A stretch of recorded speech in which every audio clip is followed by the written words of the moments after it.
Hey guys, good morning. So, last 2 days ko ngayon. Today, I'm going to the Three Swords, yung dun sa may beach area nila. And then I'm going to the wooden houses in the village in the Old Stavanger area.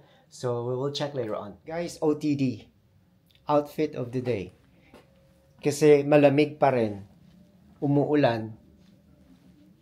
Gustuhin ko rin mag-shorts, hindi pwede kasi baka mamaya umulan doon.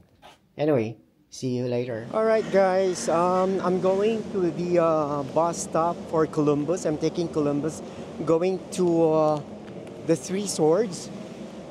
So, I'm just walking from my hotel going there. Olive VS Gate. 5-minute walk lang naman. So, we'll pass by the park, the Central Park area.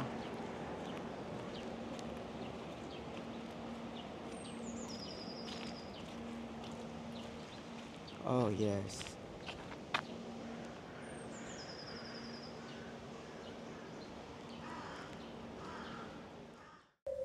Guys, ang daming kalapate dito. Pwede naman makipaglaro sa kanila, habulin, para lumipad. Yeah, marami din naman mga taong nag-feed sa kanila. Pag alam nila na marami nag-feed, na marami kang feeds, pupunta sila sa iyo at makikipag guluhan lang. May swan pa sila, may paswan.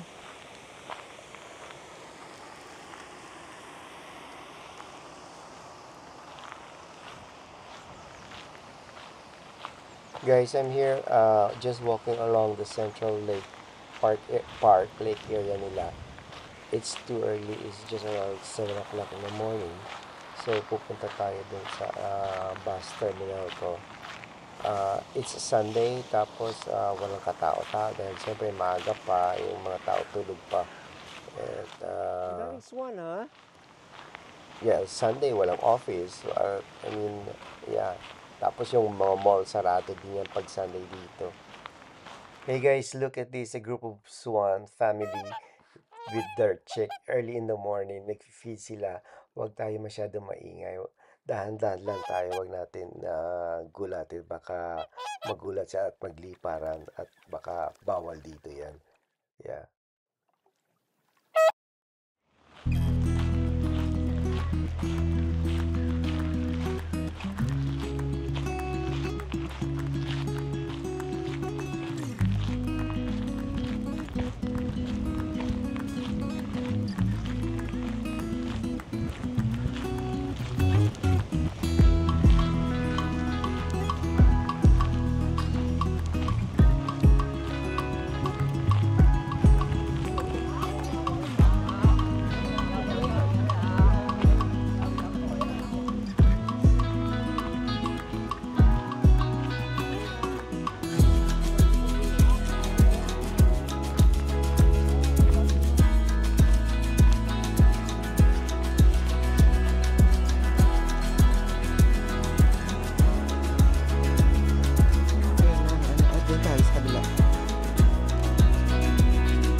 We're going on the other side of this park, across the street towards the Radisson Hotel.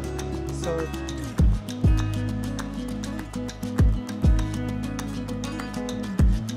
yung park nila,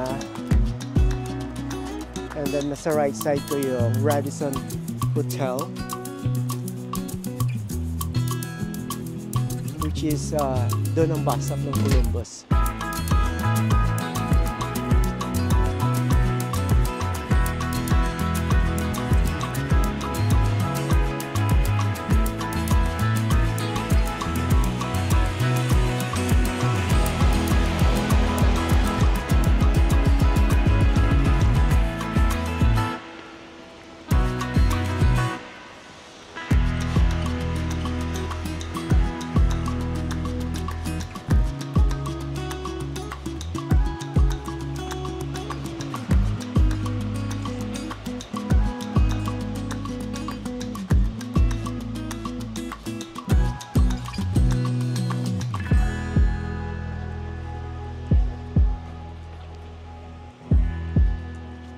So we're still waiting right now for the bus to pick us up. There are a group of people that waiting for the bus. Also, they're going to the three salts at the same time with me. So we're still waiting for the bus. We're walking towards the resort area now, and then we stumble with this wooden bridge with the river. And then along the side, meron naka-set up ng mga Vikings na parang tent. Parang may event ata dito. It's just too bad na medyo nagdi-drizzle. So, hopefully sana hindi sila ulanan ng todo-todo dito. And then along the way also, open sea pala siya. And then, yun, you can see the three resorts over there at the farther side. Pupunta tayo doon.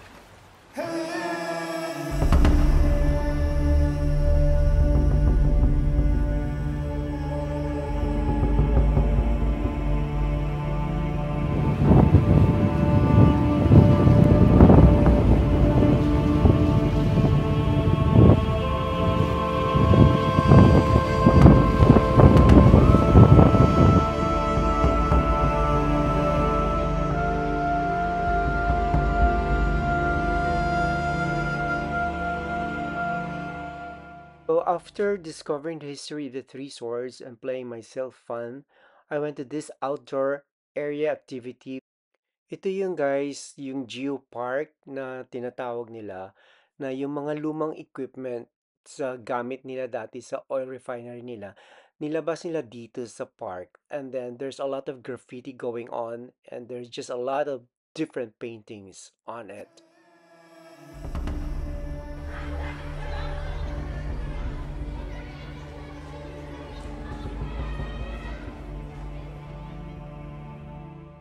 This is early in the morning, around 6 o'clock.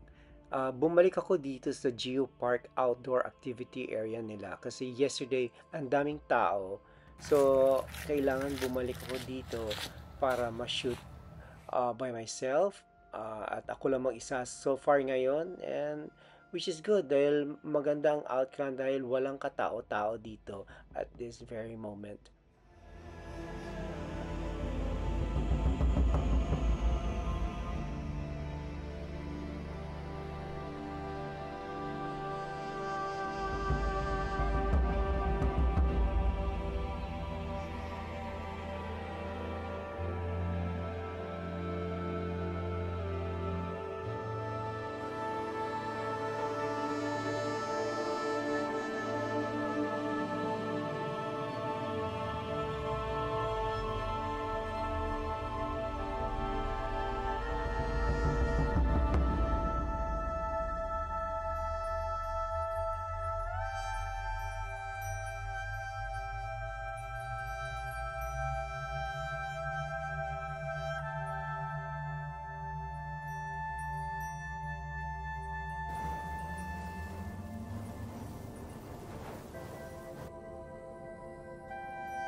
So guys, I'm done with the Geopark Museum. We're going to the old Stavanger where we can see all those old wooden villages. So follow lang natin yung Google Map.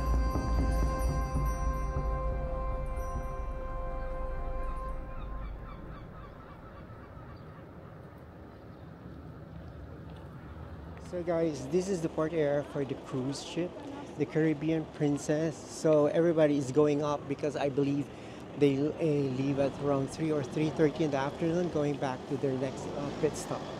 So we're going here to the old Stavanger. We'll follow. This is what Google is saying to me.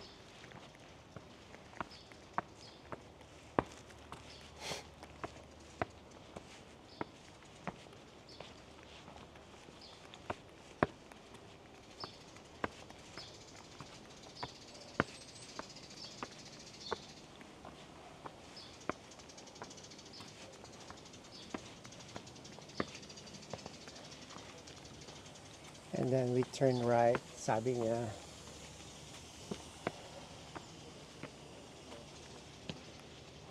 Here.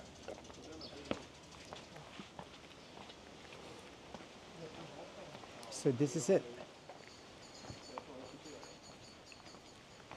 Guys, check out this cobblestone. Yung street nila from here up to the end of this village is made of cobblestone. Ang ganda, ang galing.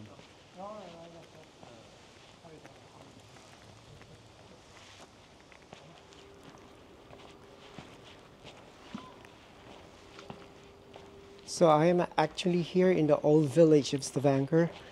So there are really people staying and living here. So out of respect, you just have to be very careful when you do the video and photograph. So just respect the place also.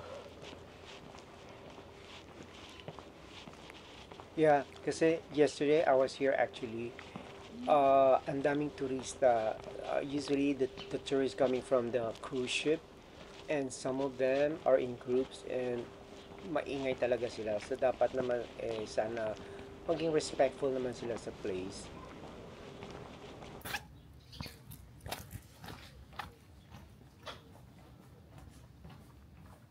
So guys, if you're interested of coming here, visiting this old village of Stavanger, make sure to come here early in the morning, like around 6 or 7 in the morning, to avoid these groups of people, tourists, and of course, yeah, mas mabuti na ikaw lang talaga mag-isa dito.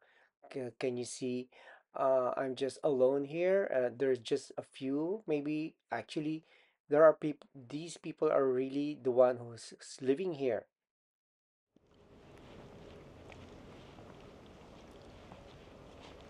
I guess this is almost the end of this wooden villages because right in front of me, medyo modern na yung apartment. So yeah, this is it.